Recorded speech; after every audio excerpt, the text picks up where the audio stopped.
Video number 9. The fairy balanced on a twig protruding from a low hedge beside the pool.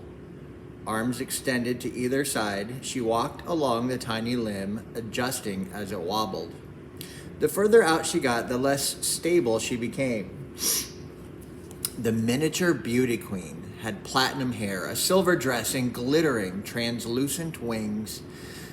Seth sprang forward, slashing downward with the pool skimmer. The blue mesh struck the twig, but the fairy darted away at the last instant. She hovered, shaking a scolding finger at Seth. He swung the skimmer again, and the nimble fairy evaded capture a second time, soaring well out of range. "You shouldn't do that," Kendra said from the pool. "Why not? Maddox catches him." "Out in the wild," Kendra corrected. "These already belong to Grandpa. It's like hunting lions at the zoo." "Maybe hunting lions at the zoo would be good practice." "You're going to end up making the fairies mad at you." "They don't mind," he said, creeping up on a fairy with wide, gauzy wings, fluttering inches above a flower bed. "They just fly away." He slowly moved the pool skimmer into position. The fairy was directly beneath the mesh, less than 2 feet away from captivity. With a flick of his wrist, he slapped the skimmer down sharply. The fairy dodged around it and glided off. "What are you going to do if you catch one?" "Probably let it go." "So what's the point?" "To see if I can do it." Kendra boosted herself out of the water. "Well, obviously you can't. They're too fast." Dripping, she walked over to her towel. "Oh my gosh, look at that one." She pointed at the base of a blossoming bush. "Where?" "Right there. Wait until she moves. She's practically invisible." He stared at the bush, unsure whether she was teasing him. A bobbing distortion began warping the leaves and blossoms. "Whoa! See? She's clear like glass." Seth edged forward, clutching the pool skimmer. "Seth, don't!" Suddenly, he charged, opting for a rapid assault this time. The transparent fairy flew away, vanishing against the sky. "Why won't they hold still?" "They're magic," Kendra said. "The fun is just looking at them, seeing all the variety." "Real fun. Kind of like when Mom makes us go on drives to look at the leaves changing color." "I want to grab some breakfast. I'm starving." "Then go. Maybe I'll have better luck without you squawking." Kendra walked to the house, wrapped in her towel. She entered the back door and found Lena dragging a broken coffee table into the kitchen. Much of the surface of the table had been made of glass. Most of it was broken. "Need a hand?" Kendra asked. "Mine are plenty." Kendra went and grabbed the other end of the table. They set it in a corner of the spacious kitchen.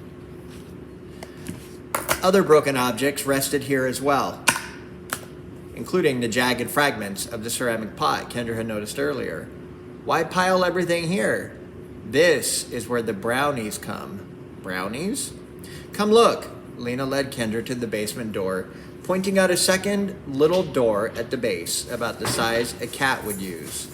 "The brownies have a special hatch that admits them to the basement, and they can use the door to enter the kitchen. They are the only magical creatures without permission to enter the house at will. The brownie portals are guarded by magic against all other creatures of the forest." "Why let them in?" "Brownies are useful. They repair things. They make things. They are remarkable craftsmen. They'll fix the broken furniture, improve it if they can. Why? It's their nature. They will accept no reward." "How nice of them," Kendra said. "In fact, tonight, remind me to leave out some cooking ingredients. By morning, they will have baked us a treat." "What will they cook?" "You never know. You don't make requests. You just leave out ingredients and see how they combine them." "How fun!" "I'll leave out a bunch. No matter what strange combinations you leave, they always invent something delicious."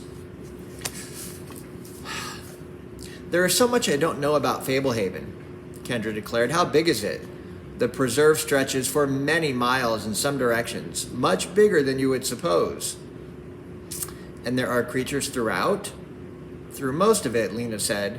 "But as your grandfather has warned you, some of those creatures can be deadly.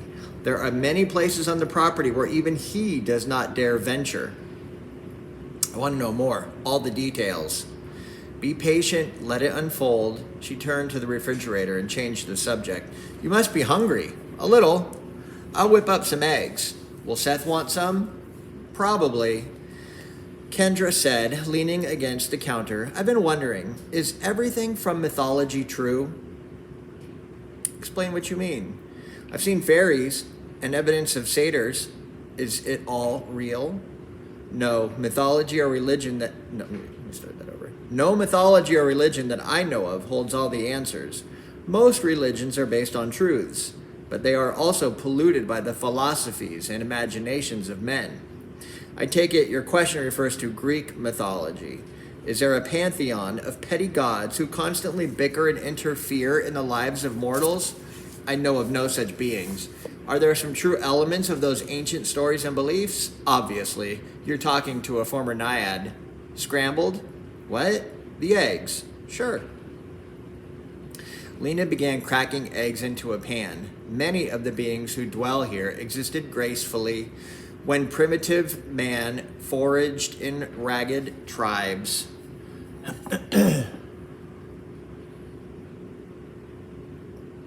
We taught man the secrets of bread and clay and fire, but man became blind to us over time. Interaction with mortals became rare, and then mankind began to crowd us. Explosions in population and technology stole many of our ancient homes. Mankind held no particular malice toward us. We'd simply faded into colorful caricatures, inhabiting myths and fables. There are quiet corners of the world where our kind continue to thrive in the wild, and yet the day will inevitably come when the only space remaining to us will be these sanctuaries, a precious gift from enlightened mortals. It's so sad, Kendra said. Do not frown. My kind do not dwell on these concerns. They forget the fences enclosing their preserves. These preserves. I should not speak of what used to be. With my fallen mind, I see the changes much more clearly than they do. I feel the loss more keenly. Grandpa said a night is coming when all the creatures here will run wild. Midsummer Eve, the festival night. What's it like? I'd better not say. I don't think your grandfather wants you kids worrying about it until the time comes. He'd rather have scheduled your visit to avoid the festival night. Kendra tried to sound nonchalant. Will we be in danger? No. I've got you worried. You'll be fine if you follow the instructions your grandfather gives you. What about the Society of the Evening Star? Maddox sounded worried about them. The Society of the Evening Star has always been a threat, Lena admitted, but these preserves have endured for centuries, some for millennia. Fablehaven is well protected, and your grandfather is no fool. You needn't worry about speculative rumors. I'll not say more on the subject. Cheese in your eggs? Yes, please.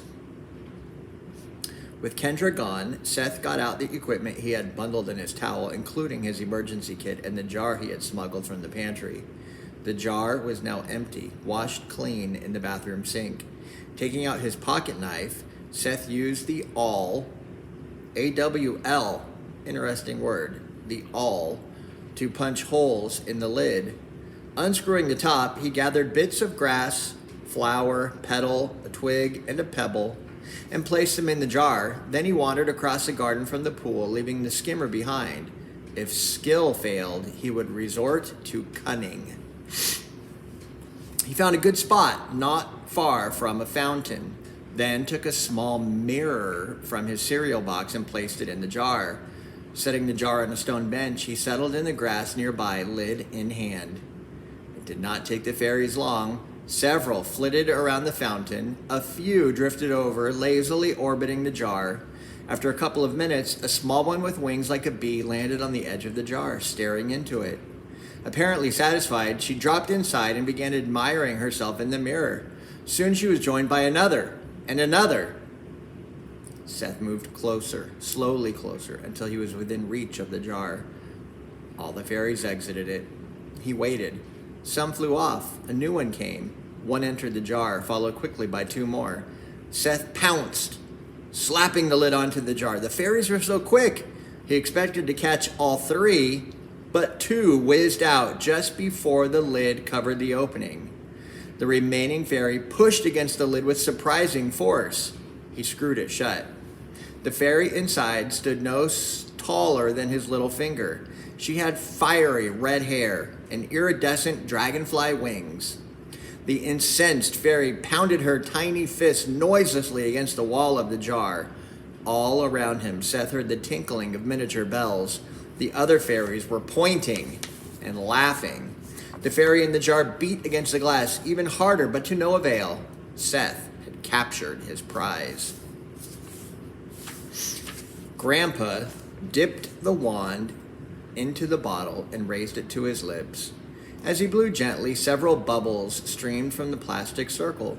The bubbles floated across the porch. You never know what will fascinate them, he said, but bubbles usually do the trick. Grandpa sat in a large wicker rocker. Kendra, Seth, and Dale sat nearby. The setting sun streaked the horizon with red and purple. I try not to bring unnecessary technology onto the property, he continued, dipping the wand again. I just can't resist with bubbles. He blew, and more bubbles took shape. A fairy glowing softly in the fading light approached one of the bubbles. After considering it for a moment, she touched it, and the bubble turned bright green. Another touched, and it was an inky blue. Another, and it was gold.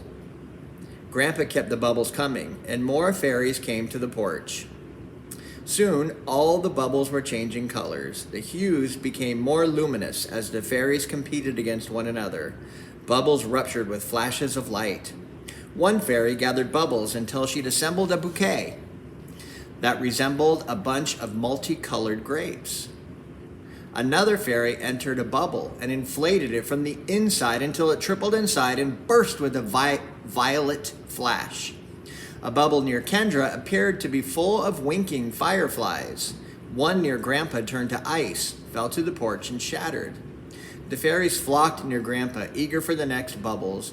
He kept them from coming, and the fairies continued to display their creativity. They filled bubbles with shimmering mist. They linked them in chains.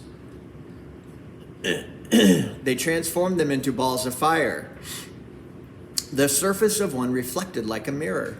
Another took on the shape of a pyramid. Another crackled with electricity.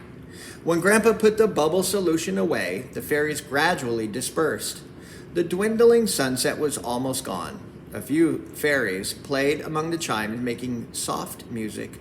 Unbeknownst to most of the family, Grandpa said, a few of your cousins have visited me here. None of them came close to figuring out what is really going on.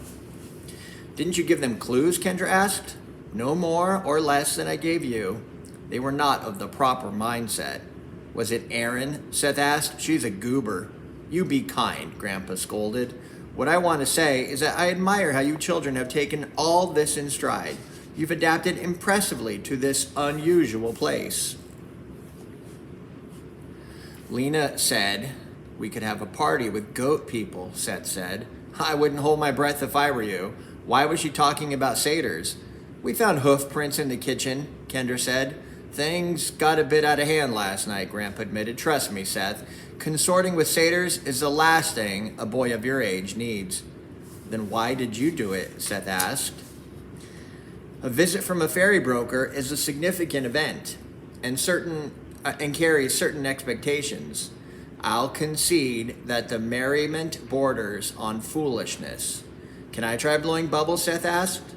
Another night. I'm planning a special excursion for you tomorrow.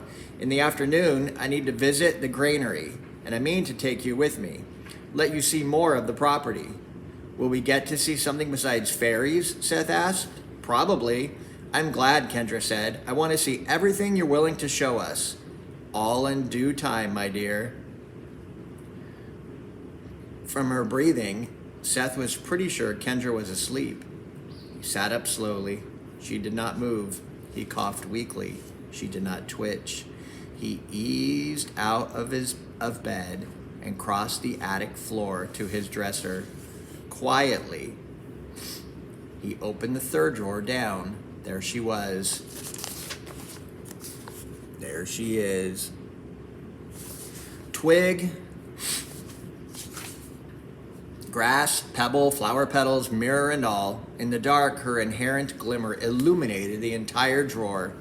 Her tiny hands were splayed against the wall of the jar, and she looked up at him desperately.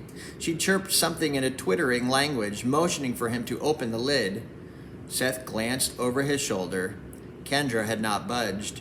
"Good night, little fairy," he whispered. "Don't worry. I'll feed you some milk in the morning." He began shutting the drawer. The panicked fairy redoubled her frantic protests.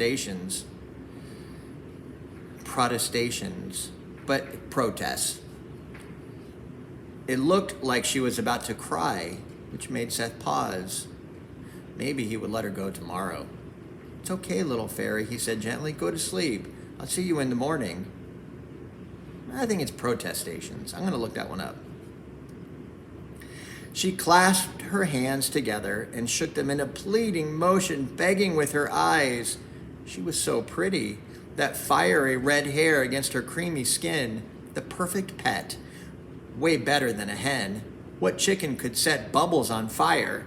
Closing the drawer, he returned to bed. I am going to stop here because it's the start of a new chapter, chapter 8, which we will begin for video 10.